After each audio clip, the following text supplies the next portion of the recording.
Si Crystal ay isang nagtatrabahong ina sa Seattle na may 2 anak na nasa edad na mag-aaral.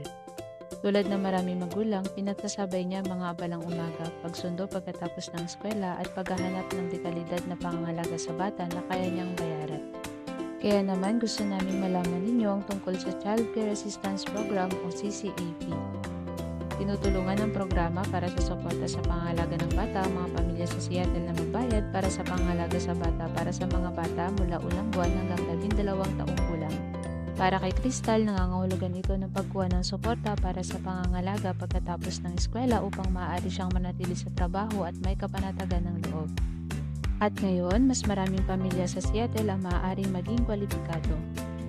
Inalawak ng lungsod ng Seattle ang pagiging kwalipikado sa kita upang maisama ang mas maraming sambahayan na may nasa gitnang kita at isang kita na magbibigay sa mga magulang tulad ni Crystal ng mga bagong opsyon at tulong pinansyal. Kung dating nasuri na ninyo at hindi naging kwalipikado, sulit na suriin muli ang inyong pagiging kwalipikado para sa CCAP. Maaaring magdulot ito ng malaking pagbabago para sa inyong pamilya. Kung nakatira kayo sa loob ng lungsod ng Seattle, natutugunan ang pagiging kwalipikado ayon sa kita batay sa laki ng inyong sambahayan. May anak na 12 taong gulang o mas bata.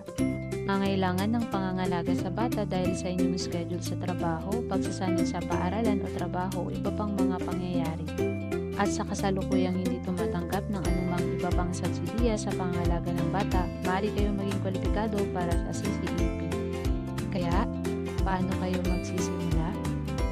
Bisitahin ang seattle.gov/ccap upang suriin para kumpirmahin ang inyong pagiging karapat-dapat at simulan ang proseso ng aplikasyon. Pagkatapos, tukuyin ang isang tagapaglaan ng CCAP na naangkop sa inyong schedule at may panahon para sa inyong anak o mga anak. Ang kagawaran ng edukasyon at maagang pag-aaral ng lungsod ng Seattle ay nakikipagkontrata sa mga dekalidad at abot-kayang tagapagbigay ng pangangalaga sa bata sa buong lungsod na tumatanggap ng mga voucher ng CCAP.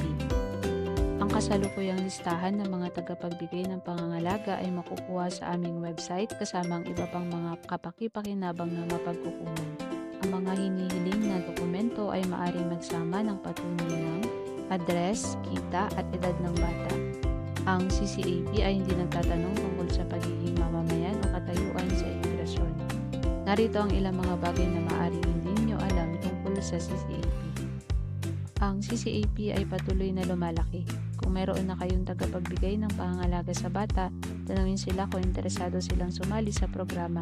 Ang mga tagapagbigay ng pangangalaga ay dapat na lisensyado ng estado ng Washington. Kailangan ba ninyo ng pangangalaga sa bata habang nagtatrabaho o nag-aaral kayo? Matutulungan kayo ng CCAP sa kaupi na suporta sa pangangalaga sa bata kung kayo ay naka-enroll sa isang programa sa edukasyon o pagsasanay. Meron ba kayong iba pang katanungan tungkol sa CCAP? Mag-email sa amin sa ccap@seattle.gov o tumawag sa 206-386-1050. Ibibigay kami ng libreng mga serbisyo ng interpretasyon kapag tumawag kayo.